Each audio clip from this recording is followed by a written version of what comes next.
নীতিগ্রস্ত একটা প্রশাসন আজকে আমরা দেখেছি এই বোন যখন এই নারকীয় হত্যার শিকার হয়েছে তার বাড়ির লোকেরা যখন থানাকে জানিয়েছে এই প্রশাসন প্রথমে এই ঘটনার এফআইআর পর্যন্ত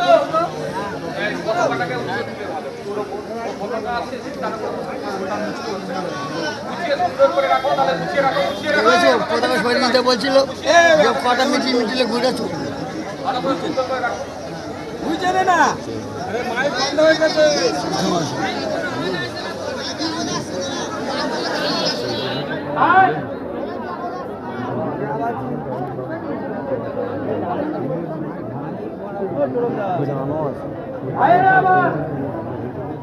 পশ্চিমবঙ্গে যিনি শাসন করছেন, যিনি সরকারে আছেন, তিনি একজন মহিলা।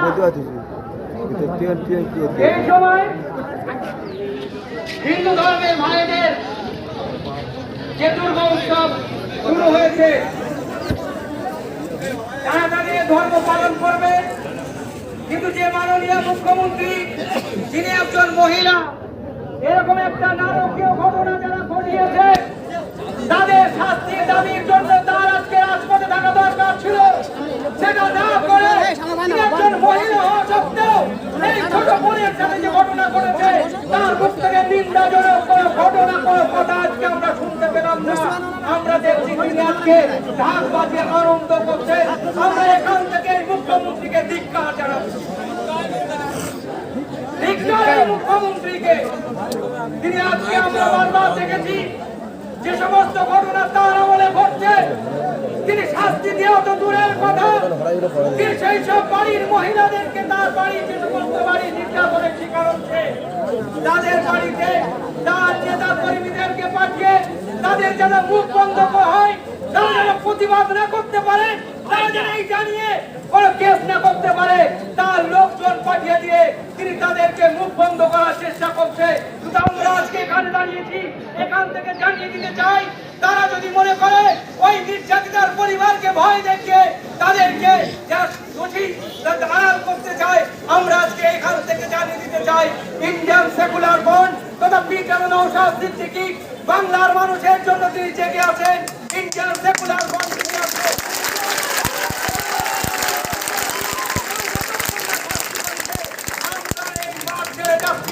তাদের শাস্তি নিশ্চিত করে ইন্ডিয়ান সেকুলার ফ্রন্ট তথা পিটার নওশাদ সিদ্দিকী তার নেতৃত্বে আন্দোলন আজকে কালীঘাট থেকে আপনাদের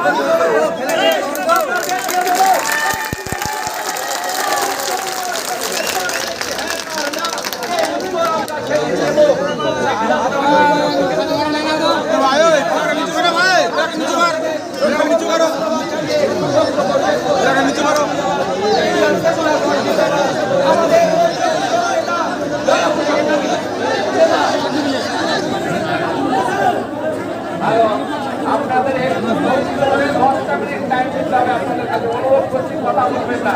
এখন আমাদের জেলা কমিটির অন্যতম সদস্য অনির্বাণ তলাপত্র আপনাদের উদ্দেশ্যে কিছু কথা বলবে, আপনারা ধীরে শুনবেন।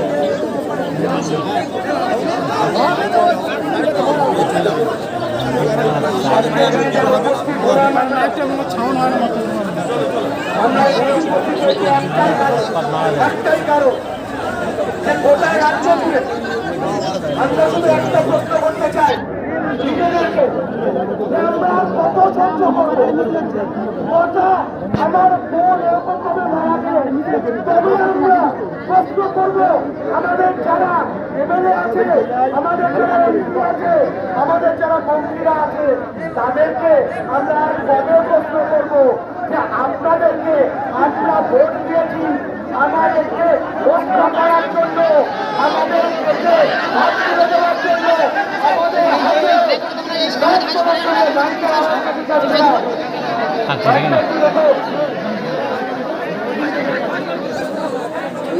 তাই আজ এখান থেকে আমরা শুধু একটা শপথ দিতে চাই, সেই শপথ আমাদেরকে নিতে হবে যে যতদিন পর্যন্ত না এই ফুলতলির আমার বোনের বিচার হবে,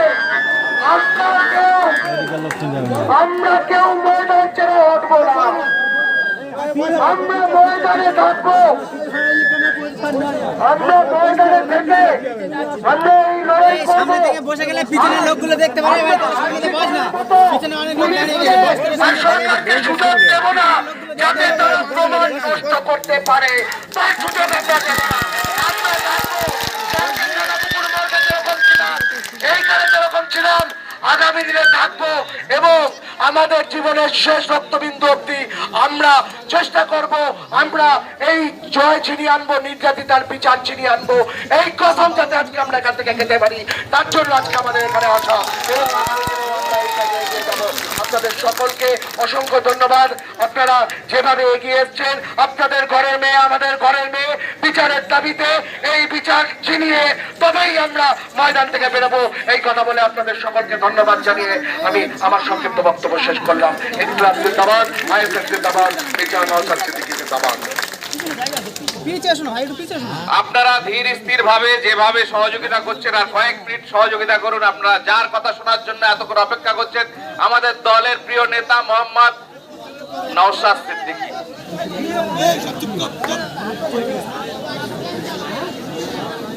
ভাই আপনাদের পেছনে অনেক মা বোনেরা দাঁড়িয়ে আছে, একটু আপনারা বসলে ভালো, পিছনে মা বোনেদের দেখতে সুবিধা হবে। ভাই আপনারা যারা বসে যান, মায়েরা দাঁড়িয়ে আছে, আপনারা বসে যান। যদি যদি এখানে বসতে অসুবিধা বলেন, আমি আগে তাহলে আমি রাস্তায় বসছি, তাহলে ম্যাচ হয়ে যাবে। বসে যান না ভাই, তো বসে যান, পিছনে মায়েরা আছে, যারা আছেন সেখানে বসে যান।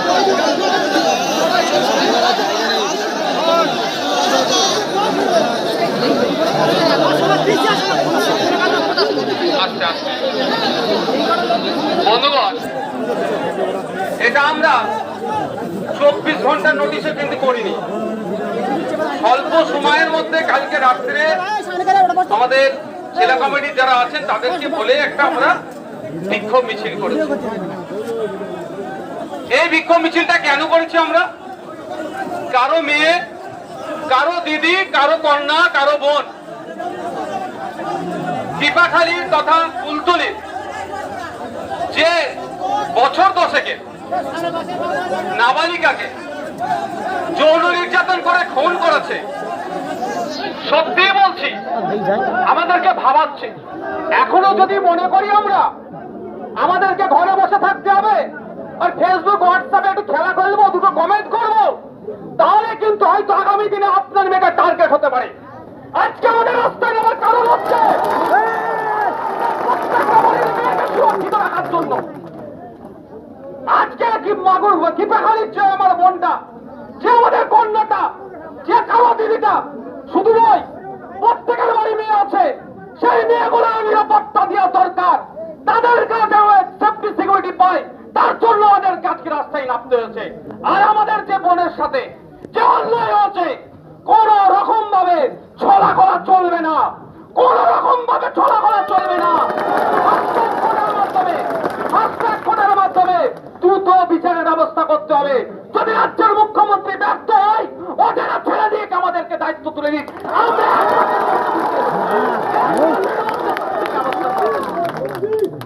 কোন ম্যাপই মেনে নেওয়া যাবে না।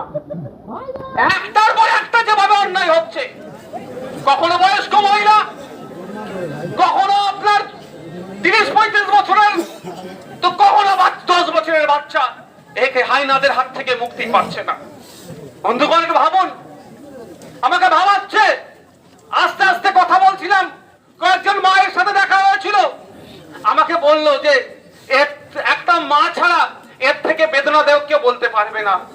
যেখানে আমাদের অনেক মায়েরা উপস্থিত হয়েছেন, অনেক মায়েরা উপরে আছেন, দূরে কাছে আছেন, সত্যি মা ছাড়া বলতে পারবে না আমার ওই মাটার কত দুঃখ হচ্ছে।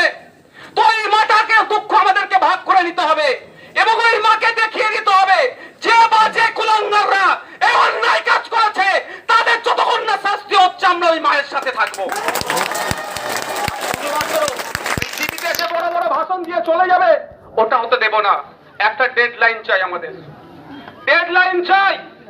আমি আশা করব মুখ্যমন্ত্রীর কাছে যে একটা ডেডলাইন দেবে এখানে, কারণ এখানে অলরেডি একজন অ্যারেস্ট হয়েছে মোস্তাকিম নামে। যার সাথে কেউ ছিল কি না ছিল না ওটা পুলিশ খুঁজে বার করবে। আমরাও চাই দ্রুত খুঁজে বার করুক এবং যত দ্রুত সম্ভব চার্জশিট দিয়ে ওকে কনভিক্ট করুক, ওকে দোষী সাব্যস্ত করুক এবং যে সাজা হবে দ্রুত দৃষ্টান্তমূলক শাস্তি দিক। দৃষ্টান্তমূলক শাস্তি দিলে এবং দ্রুত শাস্তি পেলে মনের মধ্যে যে কারো যদি পশুবৃত্তি গুলো থেকে থাকে সে মনের মধ্যে কবর দিয়ে দেবে, মনের মধ্যে দাহ করে দেবে, যে ভয়ঙ্কর ব্যাপার ছাড়া হবে না। দুর্ভাগ্যের বিষয়, আমি গতকালকে বলেছিলাম, আজকেও বলতে বাধ্য হচ্ছে এখান থেকে মাননীয়ার কাছে, এখানে অনেক হাজার হাজার মানুষের মধ্যে অনেকে আছেন যাদের এখন দুর্গা উৎসব চলছে, সেটা ছেড়ে আজকে রাস্তায় কেন নামতে হবে? সত্যি আমাদের ভাবাচ্ছে উৎসবকে ছেড়ে আজকে রাস্তায় নামতে হচ্ছে কেন? সরকার ব্যর্থ হচ্ছে, আর যারা সরকারকে ব্যর্থ করছে তাদের বিরুদ্ধে সরকার কি ব্যবস্থা গ্রহণ করছে সেটাও দেখতে পাচ্ছি না। আমি যতটুকু তথ্য পেয়েছি মিডিয়ার মাধ্যমে, যতটুকু জানতে পারলাম যে আমার যখন হারিয়ে গিয়েছিল, নিখোঁজ হয়েছে, খুঁজে পাচ্ছে না, লোকাল ওই মহিষমারি পুলিশ ক্যাম্পে গিয়ে জানিয়েছিল। তারা ওখান থেকে কোথায় পাঠিয়েছে? জয়নগর থানা থেকে প্রায় 20 কিলোমিটার। আর যেখানে মিসিং হয়েছে ওখান থেকে 1-1.5 কিলোমিটারের মধ্যে মনে হয়, তাও তো নয়, 1 কিলোমিটারের মধ্যে। কিন্তু পরিবারের লোকজনকে জয়নগর থানায় পাঠাচ্ছে। পরে শুনছি জয়নগর থানা থেকেও নাকি বলছে ওটা যে ওটা কুলতলি থানার আন্ডারে। এই থানা খেলতে খেলতে আজকে আমার বোনটাকে আমরা হারিয়ে ফেললাম। যদি যত সময়ে মহিষমারি পুলিশ ক্যাম্পের যারা দায়িত্বরত ছিলেন তারা বেরিয়ে যদি একটু খোঁজাখুঁজি করতো তাহলে হয়তো আমাদের বোনকে আমরা হারাতাম না। তো ওই সময় ডিউটিরত যারা ছিল তাদের বিরুদ্ধে মমতা ব্যানার্জি কি ব্যবস্থা গ্রহণ করেছে তাদেরকে এখনো কেন অ্যারেস্ট করা হচ্ছে না এটা আমরা জানতে চাই। তাহলে কি মধ্যখানে ছাড় দিয়ে রেখেছে? এটা আমাদের ভাবাচ্ছে। ওখান থেকে যখন জয়নগরে গিয়েছিল, আশা করছি পুলিশ কর্তারা যারা আছেন, বিএনএসএস যে অ্যাক্ট হয়েছে 2023-এর, সেই আইনে তো 173 নম্বর 174 নম্বরটা কম করে সবাই আমরা পড়েছি। পুলিশে যারা কর্তারা আছে, যারা পুলিশের কর্তারা আছে, এই ধরনের মহিলাদের সাথে নির্যাতনের কেস হলে সেখানে বলেছে ভিডিওগ্রাফি করে রাখতে এবং একটা মহিলা পুলিশকে অ্যাপয়েন্ট করতে, এটা দেখভালের জন্য। জয়নগর থানা কোথায় পার করলো? কুলতলি থানাতে যেতে বলছে। আর যদি এখানে একটা টাকা ভর্তি গাড়ি ধরা পড়ে, বলতে খারাপ লাগছে, আমার পরিবারের সদস্যরাও পুলিশের বাইরে নয়, পুলিশ আমাদের পরিবারের একটা গুরুত্বপূর্ণ সদস্য। কিন্তু আজকে বলতে বাধ্য হচ্ছে, যদি মাল কামানোর জায়গা থাকতো ও দেখতেন ওর পরিবারের লোককে বলতো ওই মহিষমারি পুলিশ ক্যাম্প বলতো আমি তোমার সমস্যার সমাধান করে দেবো।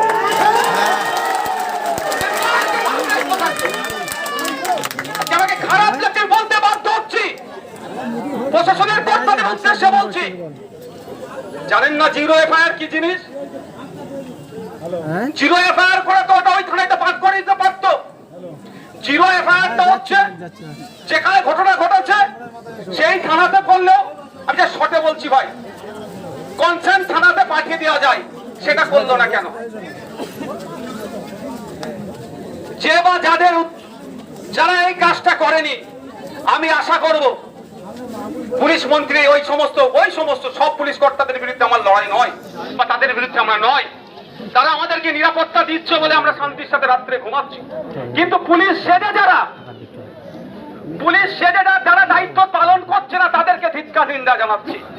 আমি আশা করব রাজ্যের মুখ্যমন্ত্রী আপনি এখানে আসবেন, নির্যাতিতার পরিবারের পাশে দাঁড়াবেন এবং এখানে এসে বলে যাবেন যে 1 মাসের মধ্যে ওর ফাঁসি হোক বা ওর যে শাস্তির ব্যবস্থা করবে তিনি দায়িত্ব নিয়ে বলে যাবেন। আশা করবো তোমরা। উনি চলে যাচ্ছেন, সমানের কি হচ্ছে, কাকে নিয়ে কি লীলা খেলা করছে সেখানে টাইম দিতে পারছে। চোর ডাকাতদের সাথে বসে, যাদের নামে একাধিক অ্যালিগেশন আছে তাদের সাথে বসে মিটিং করতে পারছে। আরে গ্রামের মেয়েটার সাথে অন্যায় হচ্ছে, তার পরিবারের পাশে কেন আসবে না? এখানে মুখ্যমন্ত্রীকে আসতে হবে এবং তার পরিবারকে সাহস দিতে হবে। আর যদি পারতে না পারে ও পদ থেকে উনি পদত্যাগ করো। আমাদের পাড়ার লোককে দাঁড় করে এর থেকে ভালো রাজ্য আমরা চালিয়ে দিতে পারবো। আমাদের রাজ্য তোমাকে আমরা চালিয়ে দিতে পারবো। আমি অবাক হয়ে যাচ্ছি, এখনো পর্যন্ত আমার রাজ্যের মাননীয়ার মমতাময়ী মাননীয়ার মুখ থেকে এই সম্পর্কে কোনো বাক্য তিনি খরচ করলেন না। আমি গতকালকে বলেছি, আজকেও বলছি, এখান থেকে মাননীয়ের উদ্দেশ্যে আইবিডিআইবি যারা আছে তাদের মাধ্যমে বার্তা দিচ্ছি, গতকালকেও বলেছি, ভুল করেও জানো এক্ষেত্রে আপনি রেট বানতে যাবেন না, তাহলে অবস্থা কিন্তু ভালো করবে না বাংলার মানুষ, বলে দিচ্ছে। কোন জায়গায় 2 লাখ, কোন জায়গায় 4 লাখ, কোন জায়গায় 10 লাখের রেট তো উনি আজকাল বেঁধে দিচ্ছে। আর না হলে কি বলছে, ও লাভ অ্যাফেয়ার ছিল, ও প্রেগনেন্ট ছিল, ও খদ্দের ধরছিল বলে দেখে দেওয়ার চেষ্টা হচ্ছে।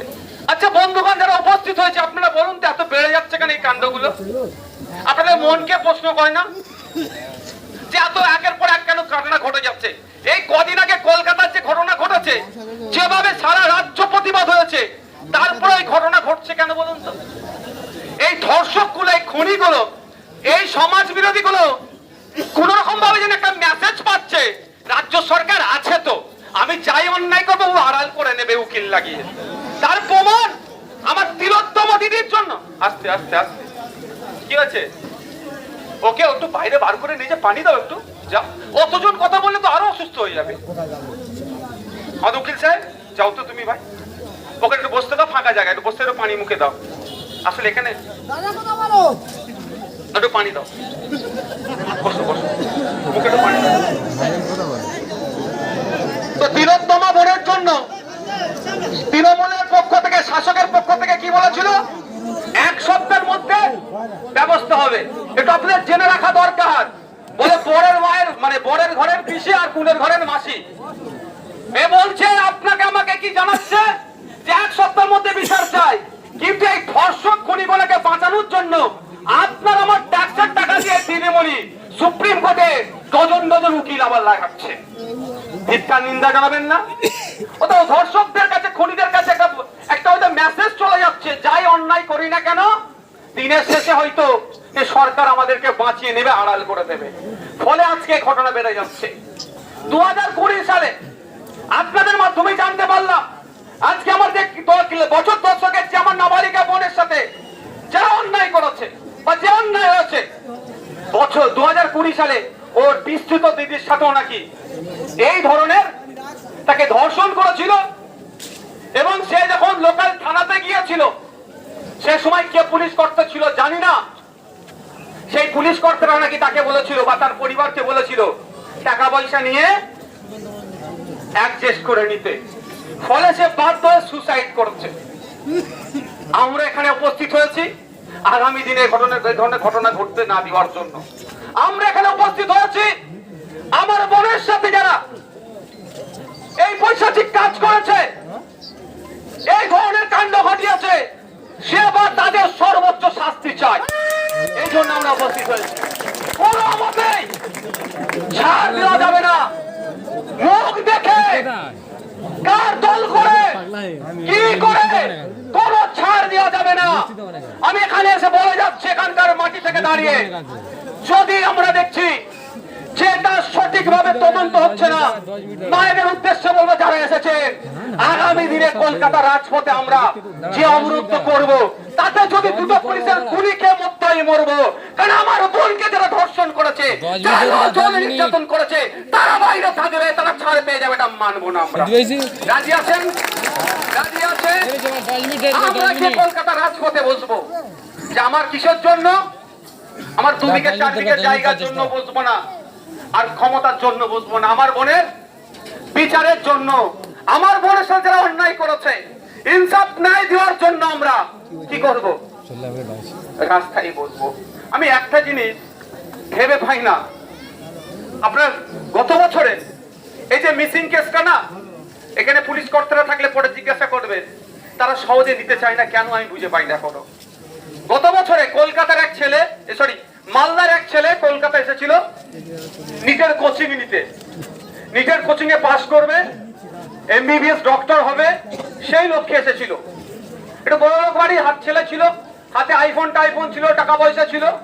ওরই বগুড়া যেখানে খাওয়া দাওয়া করতো, ওই মেসের কজন তাকে অপহরণ করে ফোন করেছে ছেলের বাবাকে যে এত টাকা দিতে হবে, তাহলে আমি তোমার ছেলেকে ছাড়বো। লোকাল থানাতে এখানে এসে যোগাযোগ করে জানানোর পরেও মিসিং ডায়েরি নেয়নি, ডায়েরি পর্যন্ত নেয়নি। কিছুক্ষণ যাওয়ার পরে বেশ কয়েক ঘন্টা কেটে যাওয়ার পরে খোঁজাখুঁজির পরে কি হলো, ঠিক একইভাবে লাশ উদ্ধার হলো। কেন পুলিশের এত অনীহা? পুলিশের মধ্যে আইনের মতো সংস্কার আনা দরকার পুলিশ কোডে। যদিও আমাদের দেশের আইন, যে নতুন আইন হয়েছে বিএনএসএস, সেখানেও কিন্তু উল্লেখ করা আছে যে এই ধরনের কাণ্ড ঘটলে মহিলাদের নির্যাতনের ক্ষেত্রে একটা মহিলা পুলিশকে অ্যাপয়েন্ট করার কথা বলেছে। 173 নম্বর বিএনএসএস 2023-এর এতে 173 নম্বর ধারাতে, কিন্তু সেই মোতাবেকেরা কাজ করে। তাই বন্ধুগণ যারা উপস্থিত হয়েছি, আমরা যারা এসেছেন, আমি প্রত্যেককে সংগ্রামী অভিনন্দন জানাচ্ছি যে আপনারা আজকে উপস্থিত হয়ে প্রমাণ করিয়ে দিচ্ছেন যে ওই কন্যাশ্রী, রূপশ্রী, লক্ষ্মীর ভান্ডার দিয়ে কারো সিট দ্বারাকে কিনে নিতে পারবে না।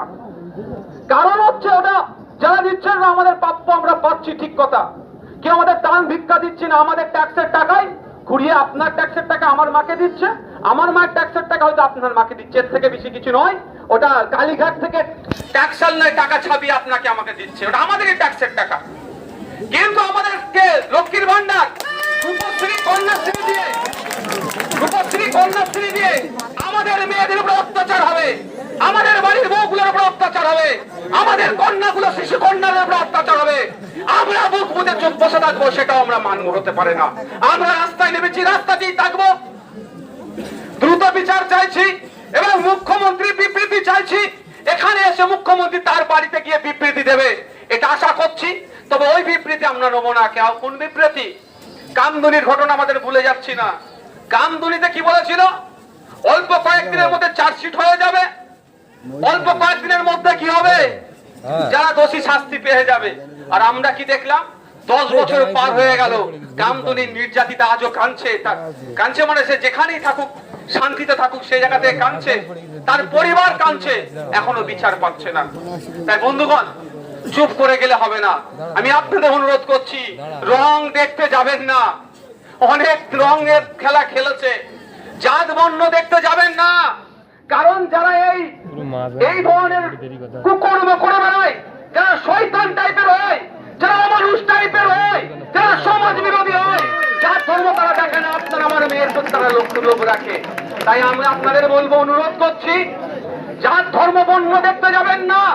আপনার আমার বাড়ি মেয়ে আছে, আপনার আমার বাড়ি মহিলা সদস্য আছে, তাদের নিরাপত্তার কথা ভেবে, তাদের মুখের দিকে চেয়ে আজকে কিপাখালি ওই পরিবারের পাশে দাঁড়ান। ওই পরিবারকে যদি বিচার দিতে পারেন, আপনার পরিবার সুরক্ষিত থাকবে। আর ওই পরিবার যদি না বিচার পায়, জানবেন আগামী টার্গেট আপনার বাড়ির হতে পারে। আজকে এখানে আসছো, এখানে যে মাইকের ব্যবস্থা ছিল তাকে ভয় দেখিয়ে পাঠিয়ে দিয়েছে, বলেছে নাকি ভাঙচুর হবে।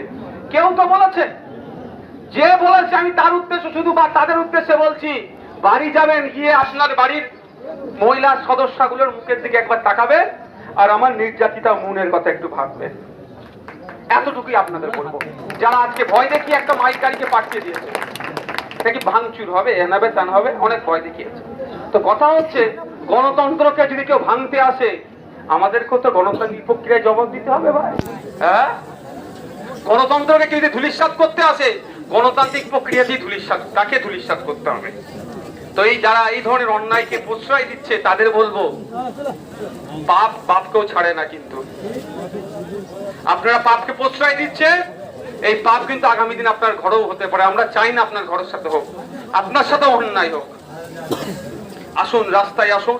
গণতান্ত্রিক প্রক্রিয়াতে যারা অন্যায়